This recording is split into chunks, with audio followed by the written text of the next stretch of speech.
नमस्कार। आप सभी का प्रावी पीएड क्लासेस में बहुत बहुत स्वागत है। आज के वीडियो में हम बात करेंगे बरकतुल्लाह यूनिवर्सिटी भोपाल के फाउंडेशन कोर्स के सेकंड पेपर का पार्ट बी, जो है योगा एंड मेडिटेशन। ये पेपर अभी हाल ही में हुआ है। आज हम इस पेपर को पूरा सॉल्व करेंगे। और वीडियो को शुरू करने से पहले आप सभी से रिक्वेस्ट करना चाहूँगी कि आप सभी मेरे वीडियो को अगर पसंद करें तो उसको लाइक करें, शेयर करें और मेरे चैनल को सब्सक्राइब करें। तो चलिए वीडियो को शुरू करते हैं। पहला प्रश्न है, योग की व्युत्पत्ति होती है? तो इसका सही जवाब है ऑप्शन ए, युज धातु। सेकंड क्वेश्चन है, योगश चित्त वृत्ति निरोधा वर्णित है। यह शब्द पातंजल योग सूत्र में वर्णित है। थर्ड है, कैवल्य लक्ष्य है। कैवल्य योग का एक लक्ष्य है। योग का उद्भव काल है। वैदिक काल से ही योग रहा है। फिफ्थ क्वेश्चन है, हठ योग के अनुसार योगी का आहार है मिताहार, ऑप्शन बी। नेक्स्ट क्वेश्चन है, योग की गलत धारणा है। ये तीनों ही ऑप्शन जो है ये गलत धारणाएं हैं योग के लिए। योग केवल साधुओं के लिए ही नहीं अपितु सभी के लिए है। योग सिर्फ बीमार व्यक्ति ही नहीं, स्वस्थ व्यक्ति भी करते हैं और गृहस्थ आश्रम में होने के बावजूद भी सभी लोग इसको करते हैं। यानी कोई भी आश्रम में आप हो, आप योग का अभ्यास कर सकते हैं। तो ऑप्शन डी इज करेक्ट। अंत धोती का प्रकार है, यानी टाइप्स ऑफ धोती। तो धोती 3 प्रकार की होती है, मैं आपको बता दूं। वमन धोती, दंड धोती और वस्त्र धोती।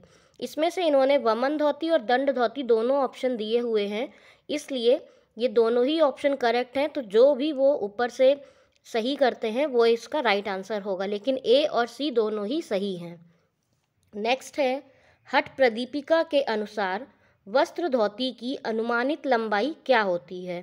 तो हठ प्रदीपिका या कोई भी जो भी पुस्तक में उसके अनुसार जो वस्त्र धोती है उसमें वस्त्र का प्रयोग होता है धोती करने के लिए, और वस्त्र धोती में वस्त्र की जो अनुमानित लंबाई होती है वो होती है 22 फीट, यानी ऑप्शन सी। नेक्स्ट है, योगाभ्यास का सही क्रम क्या है? तो योग के अभ्यास को शुरू करने में हमें सबसे पहले प्राणायाम, फिर आसन, मुद्रा और प्रत्याहार करना चाहिए। ये इसका सही क्रम होता है। तो option D is correct. Next है, योगा समाधि किसने कहा है? ये शब्द महर्षि व्यास ने कहा है। नेक्स्ट है, षट कर्म की संख्या कितनी होती है? तो षट का अर्थ ही होता है 6, यानी षट कर्म की संख्या 6 होती है, ऑप्शन सी। नेक्स्ट है, त्राटक का लाभ है। त्राटक से हमारे नेत्र की ज्योति बढ़ती है, एकाग्रता में वृद्धि होती है और मानसिक शांति प्राप्त होती है। तो ऑप्शन डी। नेक्स्ट है, किस अभ्यास में 12 स्थितियां होती हैं? तो सूर्य नमस्कार 12 पोस्चर्स या पोजीशंस की एक सीरीज़ है। तो ऑप्शन बी, सूर्य नमस्कार। साइनस रोग में लाभदायक अभ्यास है। साइनस रोग में अगर किसी को साइनस की प्रॉब्लम है तो वो नेति, कपालभाति और नाड़ी शोधन प्राणायाम इन तीनों को ही करता है, तो उसको उसमें आराम मिलती है। तो ऑप्शन डी, मतलब उपरोक्त सभी। नेक्स्ट है, कपालभाति क्रिया किस रोग में एक लाभकारी अभ्यास है? कपालभाति जो है इसका मतलब होता है कपाल यानी स्कल और भांति मतलब शाइन। तो कपालभाति यानी स्कल शाइनिंग एक्सरसाइजेस। तो इसमें आपकी एसिडिटी जो होती है, अम्लता यानी रोग जो होता है, वो आपका कपालभाति क्रिया करने से सही होता है। तो ऑप्शन सी। नेक्स्ट है, ओम हिरण्यगर्भाय नमः किस अभ्यास में प्रयोग होता है? तो ऑप्शन डी, सूर्य नमस्कार। सूर्य नमस्कार की जो भी 12 पोजीशंस होती हैं उनमें हर एक पोजीशन के लिए एक मंत्र होता है, और ओम हिरण्यगर्भाय नमः उन्हीं में से एक मंत्र है। नेक्स्ट है, शिथिलात्मक योगासनों का अभ्यास करना है। शिथिलात्मक यानी रिलैक्सेटिव योगा पोस्चर्स जो होते हैं वो हमें लास्ट में करने होते हैं, जिससे कि हमारी जो भी बॉडी है वो रिलैक्स हो जाए। तो यहाँ पर दिया हुआ है शीर्षासन, शवासन, मकरासन। तो शवासन और मकरासन ये दोनों ही जो हैं वो रिलैक्सेटिव आसनास होते हैं। तो इसमें से आंसर जो है वो है उपरोक्त में से कोई नहीं, यानी ऑप्शन डी। नेक्स्ट है प्राणायाम में श्वास लेने को कहते हैं। प्राणायाम जो है उसमें 3 तरह की रेचक, पूरक और कुंभक के बारे में बात की गई है। ये तीनों ही हमारे ब्रीदिंग से रिलेटेड होती हैं। पूरक यानी श्वास लेना, रेचक यानी श्वास छोड़ना, और कुंभक यानी श्वास को होल्ड करना। तो ऑप्शन बी पूरक। अगला क्वेश्चन है दाएं नथुने से कौन सा प्राणायाम शुरू होता है। तो दाएं नथुने से सूर्य भेदन नामक प्राणायाम शुरू होता है। नेक्स्ट है सूर्य भेदन का अभ्यास लाभदायक है। जिनको भी सूर्य भेदन के बारे में नहीं पता है, मैं बता दूं कि सूर्य भेदन एक्सरसाइज जो प्राणायाम होता है वो हम ज़्यादातर सर्दियों में करते हैं, जिससे कि हमारा जो भी सर्दी से रिलेटेड बीमारियां होती हैं, यानी किसी को बहुत ठंड लगना, ज़ुकाम होना, ये सारी चीज़ें सूर्य भेदन के अभ्यास से ठीक होती हैं। तो इसमें ऑप्शन है डी, इनमें से कोई नहीं।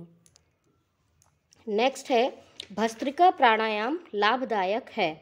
भस्त्रिका प्राणायाम दमा के लिए लाभदायक कहा गया है। नेक्स्ट उज्जाई प्राणायाम अष्टकुंभक में किस स्थान पर आता है। उज्जाई प्राणायाम अष्टकुंभक में द्वितीय स्थान पर आता है, ऑप्शन बी। नेक्स्ट योगाभ्यास का उपयुक्त समय क्या है। योगाभ्यास हम किसी भी समय पे कर सकते हैं, पर प्रातः काल करने से हमें इसका लाभ ज़्यादा प्राप्त होता है, ऑप्शन ए। नेक्स्ट है योगाभ्यास के समय वस्त्र कैसे होने चाहिए। तो योगाभ्यास करने के लिए मैं सब बता दूं कि जिस भी वस्त्र में आप कंफर्टेबल होते हैं, आप आरामदायक फील करते हैं, वो सभी वस्त्र योगाभ्यास के लिए अच्छे माने गए हैं। यानी कि यहाँ पर सूती वस्त्र हों, ढीले हों या साफ वस्त्र, वो सभी योगाभ्यास के लिए उपयुक्त हैं, यानी ऑप्शन डी उपरोक्त सभी। नेक्स्ट है हमारा हठ योग में कितने अक्षर हैं। हठ योग 2 शब्दों से मिलकर बना है, हा और ठा।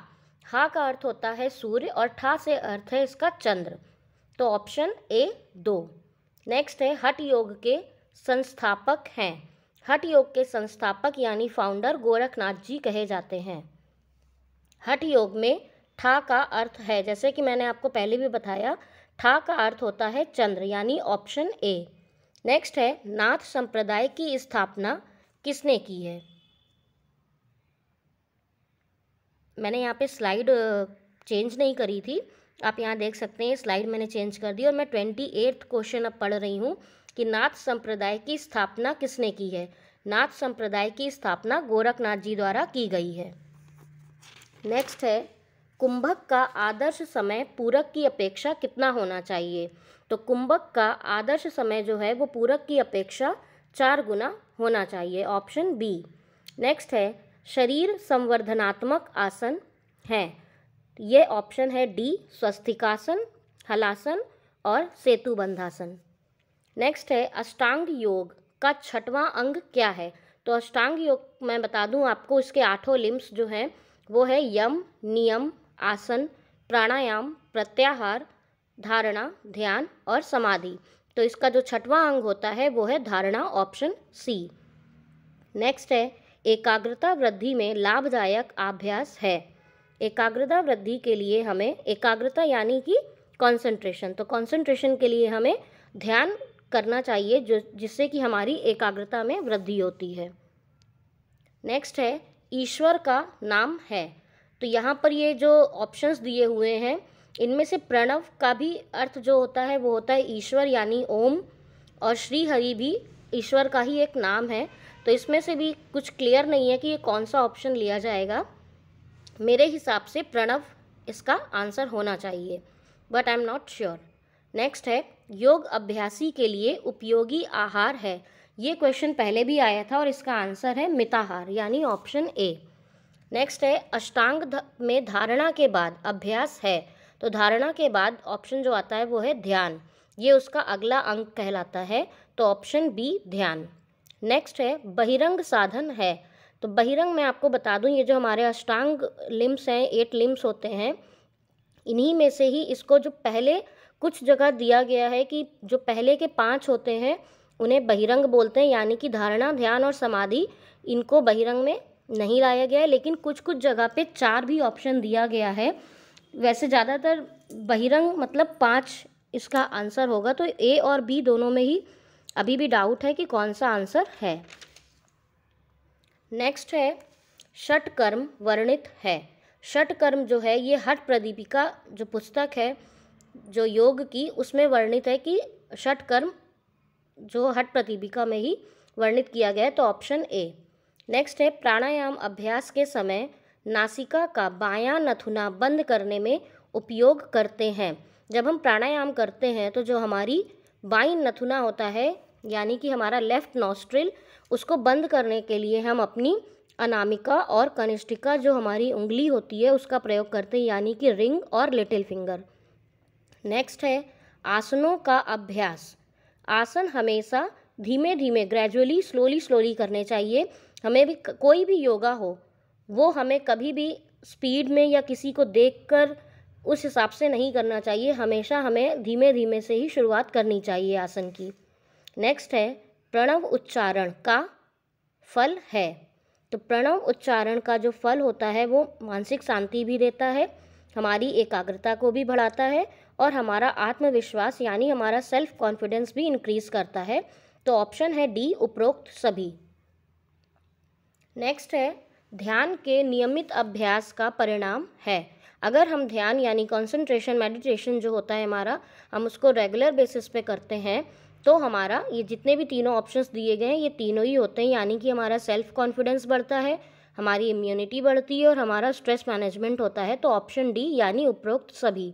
नेक्स्ट है ओंकार। प्रणव में कितने अक्षर होते हैं? तो इसमें 3 अक्षर होते हैं, ए, यू और एम। तो ऑप्शन सी। नेक्स्ट है प्रार्थना का लाभ है। प्रार्थना हमारे पर्सनल यानी व्यक्तिगत के लिए, सामूहिक रूप से और वैश्विक रूप से तीनों के लिए ही लाभ देती है। तो ऑप्शन डी उपरोक्त सभी। नेक्स्ट ध्यान के अभ्यास के लिए उचित समय क्या है? आप सभी ने सुना होगा ध्यान के लिए ब्रह्म मुहूर्त सबसे अच्छा माना गया है। तो ऑप्शन ए ब्रह्म मुहूर्त। नेक्स्ट है अष्टांग का 7वां अंग है। अष्टांग का 7वां अंग जो है वो है ध्यान और 8वां अंग होता है समाधि। तो ऑप्शन सी ध्यान। घेरंड संहिता में ध्यान के प्रकार हैं। घेरंड संहिता में ऑप्शन ए जो 3 दिया हुआ है, 3 तरह के ध्यान के बारे में बताया गया है, ऑप्शन ए। नेक्स्ट है व्यक्तित्व के सर्वांगीण विकास का उपयुक्त साधन है। अगर हमें अपनी जो भी हमारा पर्सनालिटी है उसका ओवरऑल डेवलपमेंट, ऑलराउंड डेवलपमेंट करना है तो हमें नियमित रूप से योग का अभ्यास करना चाहिए, ऑप्शन ए। नेक्स्ट है पूरक, कुंभक एवं रेचक का आदर्श अनुपात क्या है? तो ऑप्शन डी 1:4:2 ये पूरक, कुंभक एवं रेचक का आदर्श अनुपात कहा गया है। नेक्स्ट है हमारा अंतर्मौन का लाभ है, यानी कि जो ये तीनों ऑप्शंस दिए गए हैं इनमें से कोई भी लाभ नहीं है, ये तो गलत चीज़ें दिखाई गई, यानी मानसिक अशांति, अधीरता और ऊर्जा का अपव्यय। तो जो ऑप्शन डी है इनमें से कोई नहीं, ये सही ऑप्शन है। लास्ट है हमारा श्वास ध्यान लाभदायक है। ये किन किन लोगों के लिए लाभदायक है? विद्यार्थियों के लिए, युवाओं के लिए, वृद्धों के लिए। तो ये तीनों ही लोगों के लिए लाभदायक होता है, यानी ऑप्शन डी उपरोक्त सभी। तो अगर आपको ये वीडियो पसंद आया हो और आपके लिए यूज़फुल हो तो आप इस वीडियो को लाइक करें, शेयर करें और मेरे चैनल को सब्सक्राइब करें। Thank you.